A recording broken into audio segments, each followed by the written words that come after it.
Welcome everyone. In this video, I want to go over a couple of problems from section 7.1. So let's do number 7 first, and then I think the next one is number 10.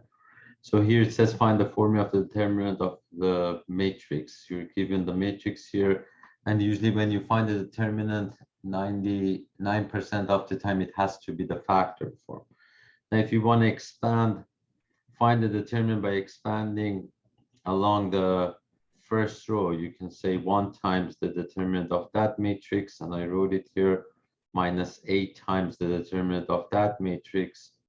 I wrote it here, to plus a squared times the determinant of that matrix. So you can write it. However, if you expand this, the factoring will be very hard and to lots of algebra if you want to factor this expression. However, there are several ways to find the determinant. One of the ways is to use row operations and make the matrix an upper or lower triangular matrix, because the determinant of an upper or a lower triangular matrix is just the product of the entries in the diagonal. And that's what I try to do. So let's go over that. First, I try to make that and that 0. So to make this 0, you can do negative R1 plus R2. And to make that 0, you can do negative R1 plus R3. And when you do this, so you multiply a row by a number and you combine it with another node that has no effect on the determinant. So the determinant stays the same. And I did that. So negative 1 plus 1 is 0. Negative a plus b is going to give you b minus a, and negative a squared plus b squared is b squared minus a. And negative 1 plus 1 is 0 here. Negative a plus a is c minus a. And this is going to be a squared minus c squared, or c squared minus a squared. So that's what you get. Then I tried to make that one. So I said R2 divided by b minus a. Now this changes the determinant. When you divide by a constant for the determinant, you have to multiply by the constant. So if you do that, then you get, this becomes 1, and b squared minus a squared divided by b minus a. You know, b squared minus b a squared is b minus a times b plus a. If you divide that by b minus a, they cancel, and you're left with b plus a. So far, we have that matrix. That's 1. Now we want to try to make that 0, so the matrix becomes a triangular matrix. How can I make that 0? I can multiply this by the opposite of c minus a and add them. So it's minus c minus a times R2 plus R3. So we get, if we do that, you're going to get 0 here, and I did that. So that doesn't change.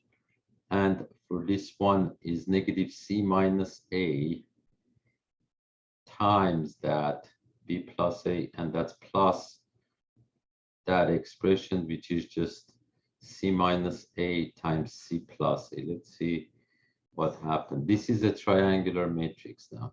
So to find the determinant, we can multiply the entries in the diagonal, and that's what I did. Plus we have that factor b minus a. So here we get b minus a times negative c minus a times b plus a plus c minus a times c plus a. And the good thing with this is we can factor that easily. C minus a is the greatest common factor inside this bracket. So you can take that out, and you're left with minus b minus a and plus c plus a. And a's cancel each other, and what you're left with, b minus a times c minus a times c minus b. And that's the answer, nicely done in factored form. Now next problem is problem number 10 from 7.1 again.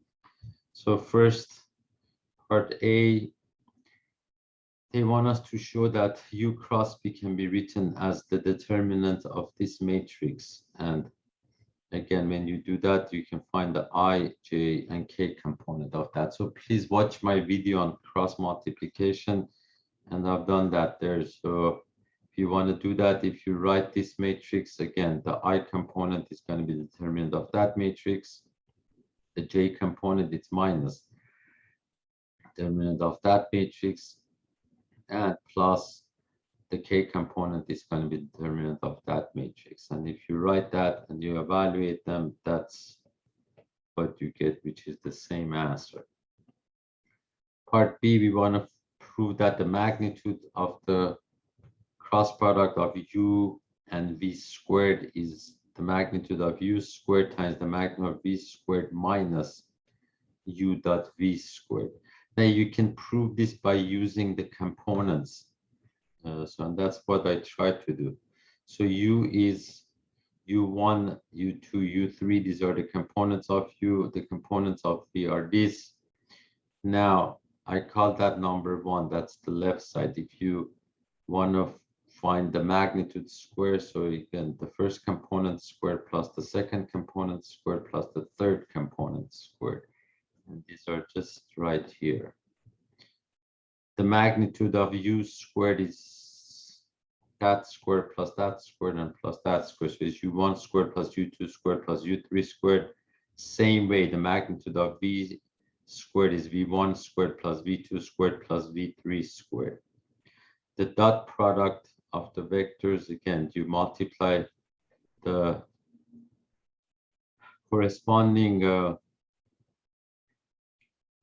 components. So it's u1, v1 plus u2, v2 plus u3, v3, but it says square, so you square that. So you have to expand all this and show that they're equal, and I tried to do that. So number one, if you expand all these, again, these are just binomial expressions. A minus b squared is a squared minus 2ab plus b squared. So if you use that for all three of them, get that long expression. Then 2 times 3, which is this part, and you take that times that and you expand it. And I try to do that, and you get this other long expression. And number 4, the dot product square is just that squared, and you have to expand that, and it's pretty long. And if you do that, you get that expression. But it's minus u dot v squared, so you can put a minus next to it and change all the sign. Now 2 times 3 minus 4, that means the right side of this equation. You can write that, and if you write it and simplify, that's what you get. And number 1, which is the left side, you can just bring it here and you can compare. That is the same thing as this one. So, and I wrote it here. So it's pretty long algebra, but it's possible to do it. Next one, part C, it says use the previous part to show that the norm of u, or the magnitude of u cross b, is the magnitude of u times the magnitude of v times sine theta. Let's see how you can show that. Well, I wrote that first, and I just squared it to make it easier because we have the formula from the last section. So it says u cross v squared is the magnitude of u cross v squared is the magnitude of u squared times the magnitude of v squared minus u dot v squared. Now u dot v can be written as magnitude of u times magnitude of v times cosine theta, which is the angle between u and v. And if you square it, so you can square that expression. Instead of cosine squared theta, you can write 1 minus sine squared theta. And if you write 1 minus sine squared theta and distribute that expression, so you know that these are going to cancel and you're left with that. So we can say that the magnitude of u cross v squared is the magnitude of u squared times the magnitude of v squared times sine squared theta, which is the same thing. If you take square root of both sides, then you get that expression. So that works.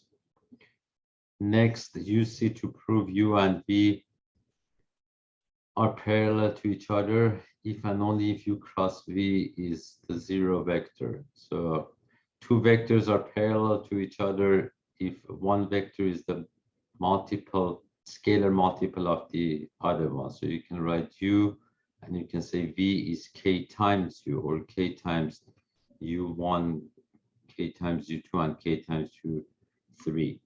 Then you can write the determinant form, and do the same thing. And if you do that, you're going to see that nicely they're going to cancel. So you can, for this one, that determinant, you can take the k out and you're left with this expression. They're the same but opposite signs, so they cancel, and that goes for all of them.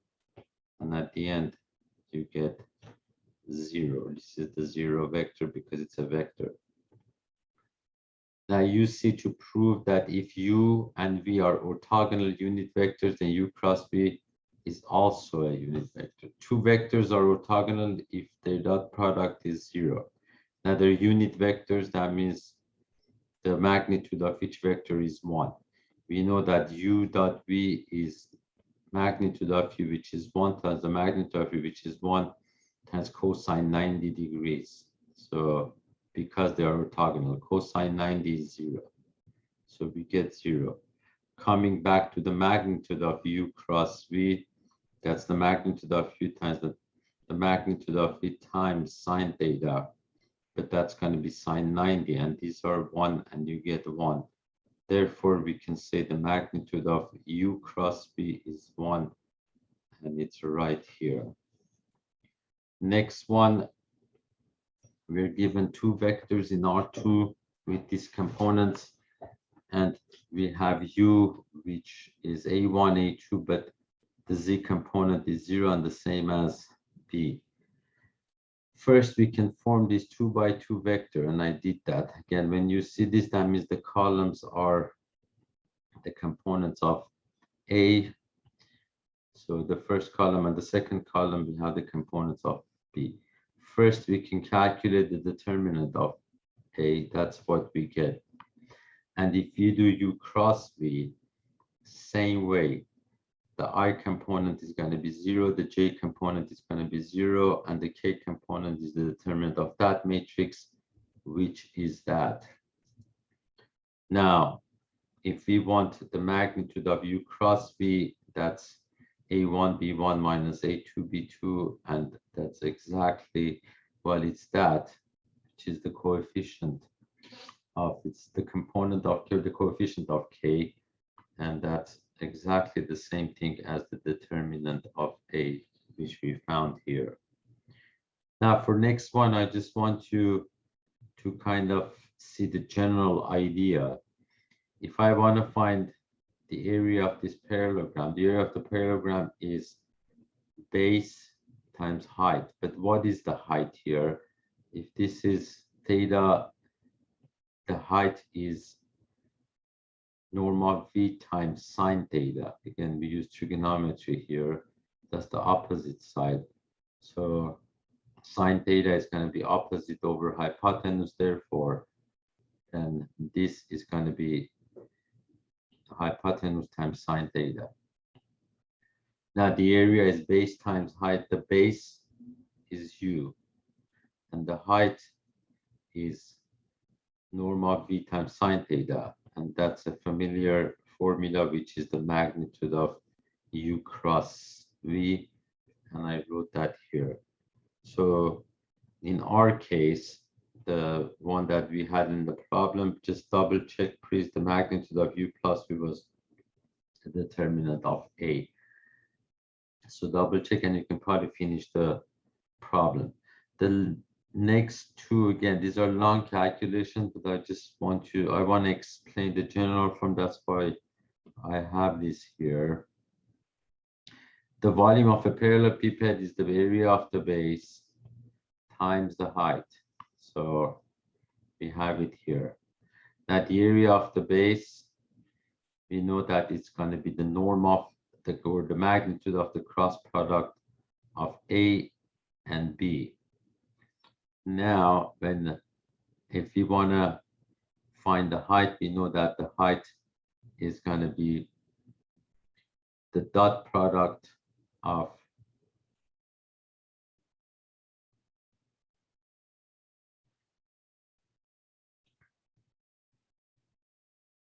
that and C. So we have that, so it's going to be the dot product of these two. So that's the height. This is what we want to find. So basically, it's going to be A cross, the magnitude of A cross B times the norm of C cosine psi. So in this case, it's the same thing as A cross B dot C, because A cross B dot C, this is the norm of A times the norm of C and times the angle between them. So that's the same thing as writing A cross B dot C. So that's how kind of you can explain the volume of a paired bed by using dot and cross product. I think that's it for this lecture. I'll see you in my next one. Have a great one and take care of yourself.